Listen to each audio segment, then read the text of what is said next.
রংপুর নগরীতে মাদক বিরোধী অভিযান পরিচালনা করেছে মাদকদ্রব্য নিয়ন্ত্রণ অধিদপ্তর। রংপুর ক সার্কেল আজ বিকালে নগরীর মেডিকেল মোড় সহ বিভিন্ন এলাকায় এই অভিযান পরিচালনা করা হয়। উপপরিদর্শক মোহাম্মদ মোসাদ্দেক হোসেনের নেতৃত্বে এবং এক্সিকিউটিভ ম্যাজিস্ট্রেট তানজিনা কবিরের উপস্থিতিতে নগরীর কয়েকটি স্থানে অভিযান চালানো হয়।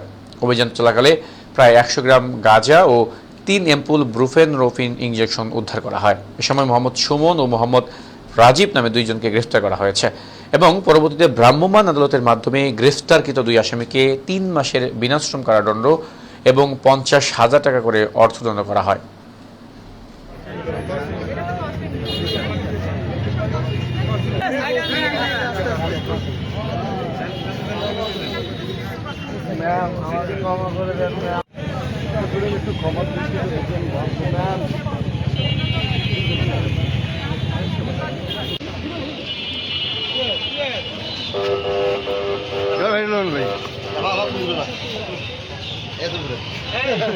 আপনি ভাই প্রমোশন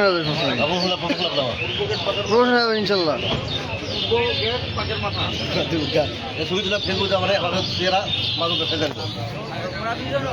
আমাদের মিডিয়ার কাজে তো ভাই ইয়ে করা